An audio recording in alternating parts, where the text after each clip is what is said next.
Assalamualaikum warahmatullahi wabarakatuh. Perkenalkan, nama saya Sahidah Masruroh dari kelas 11 MIPA 6. Sampaikan materi mengenai proses berdirinya dinasti Abbasiyah. Proses berdirinya dinasti Abbasiyah diawali dengan keruntuhan dinasti Bani Umayyah.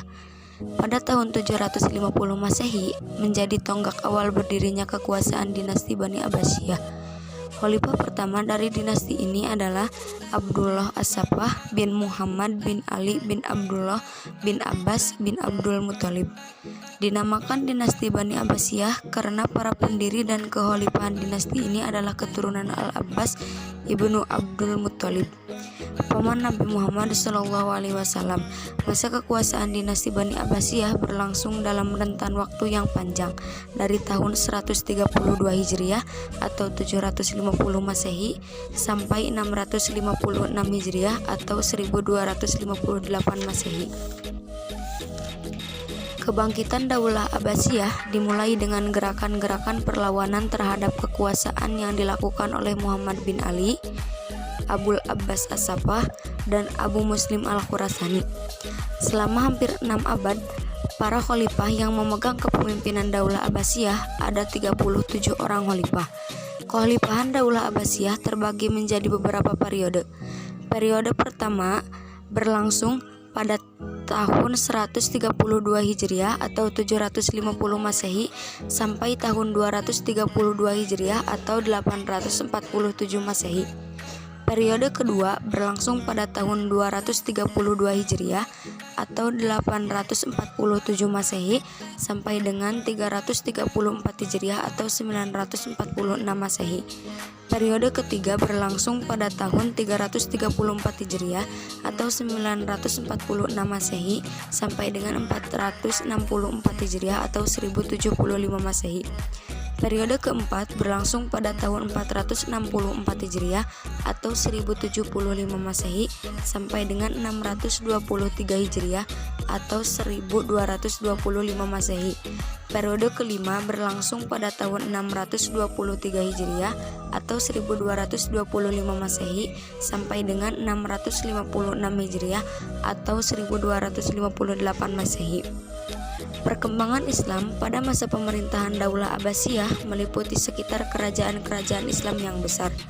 Di bawah kekuasaan Daulah Abbasiyah, daerah-daerah yang ditunjukkan dikembangkan menjadi pusat-pusat peradaban Islam seperti Baghdad, Isfahan, Tabaristan, Ghazman, Halab, Bukhara, dan lainnya.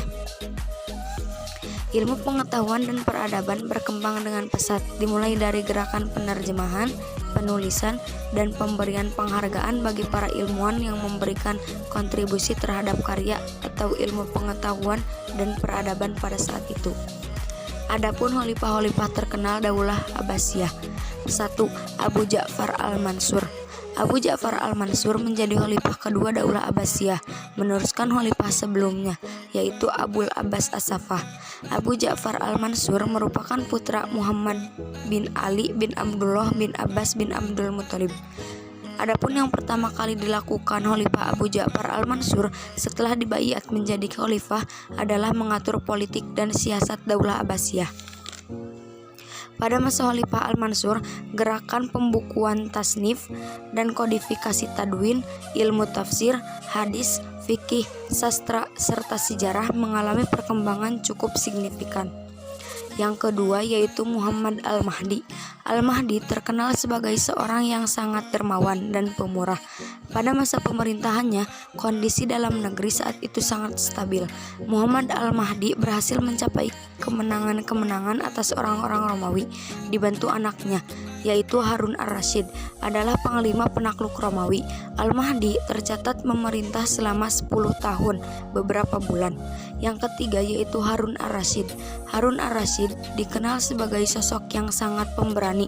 Pada masa kekhalifahan Harun Ar-Rasyid dikenal sebagai masa keemasan Islam, di mana saat itu Baghdad menjadi salah satu pusat ilmu pengetahuan dunia. Harun Ar-Rasyid memimpin selama 23 tahun. Harun Ar-Rasyid mampu membawa dinasti yang dipimpin ke puncak kejayaan. Sebagai pemimpin, dia menjalin hubungan dengan harmonis dengan para ulama, ahli hukum, penulis qori, dan seniman. Harun ar-Rasyid menjadi khalifah cukup muda, yaitu 22 tahun, dan wafat pada usia yang cukup muda juga pada tahun 193 Hijriah atau 808 Masehi. Kemunduran Daulah Abbasiyah disebabkan oleh faktor internal dan eksternal, persaingan antar bangsa, kemerosotan ekonomi, konflik keagamaan, dan ancaman dari luar. Sekian yang bisa saya sampaikan. Wassalamualaikum warahmatullahi wabarakatuh.